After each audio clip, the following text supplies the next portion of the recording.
So ayun po, good morning sa mga gising pa at sa mga makakanood nito sa kanilang pagising mamaya. Ayun, medyo tough loss na naman ng ating national team, Gilas Pilipinas, losing to New Zealand this time, 94-86 sa ating second game sa FIBA Asia Cup 2025 sa Jeddah, Saudi Arabia.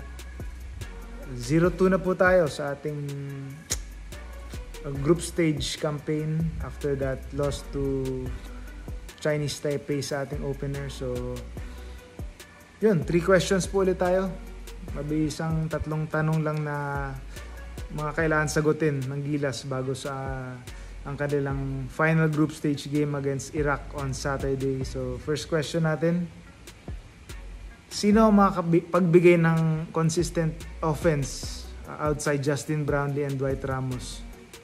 And isang point lang gusto ko maano dito, syempre the triangle offense is an equal opportunity offense, and feeling ko dapat i-run lang naman natin yung yung opensa na hindi lang nakatayo yung mga ibang players habang yung bola na kay either Justin Brownlee or Dwight Ramos. Syempre alam naman natin na kaya dalhin ni JB or ni Dwight yung opensa natin, pero I think yung siguro other players feeling ko they should take it upon themselves to really have a bigger presence sa ating opensa. Although one positive thing going was Junmar Fajardo. He got his confidence going. Si Coach Tim drew up the first play sa kanya sa both first and second halves, and it ended positively, and he finished with 11 points on 4 of 7 shooting. But outside of the 3, wala nang nakascore ng double figures. Chris Newsome had 8 points. Ang missing link sa opensa natin was, I think, AJ Edu among the regular rotation players. He was scoreless in 27 minutes. Although, syempre maganda pinakita niya sa depensa with those, especially 3 blocks and 2 down the stretch. Pero yun, feeling ko in-note ko lang yung feeling ko second unit natin. Syempre, maganda after a great showing by KQ Kiambao in the first game. Medyo kinulang sila ngayon nila alongside Carl Tamayo and Calvin Oftana. So maybe kung wala nang makuha si Coach Tim dun sa 3, feeling ko pwede naman niya i-try yung iba niyang mga subs na hindi pa niya pinapasok, like sila Jamie Malonzo, CJ Perez, na feeling ko one of the players who can create his own shot din. And even isa pa, si Japet Aguilar, medyo feeling maraming nagsabi na matanda na siya, but I think he can still contribute at this level kung wala nga makuha dun sa mga regular na second unit ni Coach Tim. But another positive na nangyari naman sa atin, in fairness naman, despite yung reliance natin kay Justin Brownlee and Dwight Ramos, we were able to cut the 18-point lead to just 3 points. So kahit pa paano, despite that, yung opensa na tinakbo natin, nag-work naman kahit pa paano. We were able to threaten New Zealand down the stretch, but medyo kinapos nga lang. So I think it's still a positive to look at heading into our last group stage game.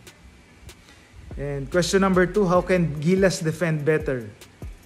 Siyempre yung first half, ang pumatay talaga sa atin si Jordan Ngatay, yun na he ended up with 22 points after making all his 5 3-pointers. Pero para sa akin, ang pumatay talaga sa akin ng second half. Ang pumatay sa atin ng second half, yung point guard nila si Taylor Britt. Parang parang he can score at will talaga. Yung sa mga drives niya from top of the key, parang sobrang bilis, walang makapigil sa kanya, and he finished with 19 points and 7 assists in just 24 minutes.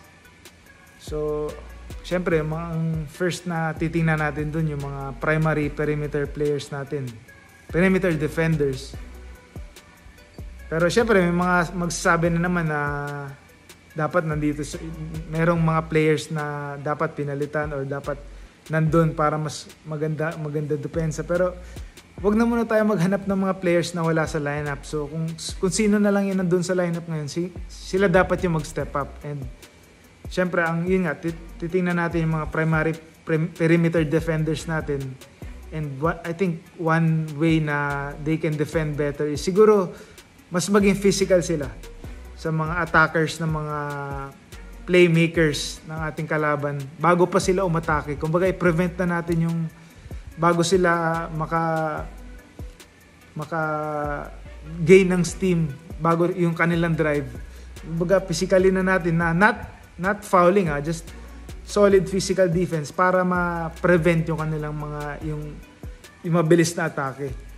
And sa help defenders naman na big men, syempre mas magsi-step up din sila. Medyo marami tayong nakitang mga drives ni Taylor Britt na tinatry naman i-block nila AJ Edu, Junmar, but minsan di lang naabot parang a step too late lang sila. So feeling ko dapat our big men must take it upon themselves to be a step quicker lang to be able to at least threaten or alter those shots para hindi man lang medyo easy baskets rin yun para sa kanila, like yun nga, Taylor Britt ending up with 19 points. Pero yun nga, one positive was AJ Edu. I think he had 2 blocks late down the stretch to, I think medyo nakatulong sa ating run na hindi lang natapos. But syempre still some positives to look at. And yan, finally, question number 3. Can Gilas still make the quarterfinals? Yes, they can. But nasa must-win situation na tayo against Iraq on Saturday at 4 p.m. Philippine time. Kasi like what you mentioned nung first game natin, yung format nito, yung the top team, only the top team in each of the 4 groups will advance automatically sa quarterfinals. So ang paglalabanan ngayon, yung last remaining 4 slots na makakapasok dun sa quarterfinals, and ang maglalaban dun ay yung second place team versus the third place team ng ibang group. And most likely ang chance na lang natin kung manalo tayo sa Iraq is to take the third out of the 4 spot sa Group D. Nasa Group D tayo, and makakalaban natin yung magiging second placer sa Group C. So makikita natin kung how it will end up. But first, bago natin isipin yung future, kailangan muna natin panalunin ang Iraq. A game against Iraq on Saturday at 4 p.m. Philippine time. So let's just all hope for the best, and sana kahit pa paano ma-stop na natin tong 2-game skid natin, and finally still have a chance to grab that final quarterfinal spot mula sa Group D. So yun lang muna. So maraming salamat po at ingat po tayo lahat. See you sa next game.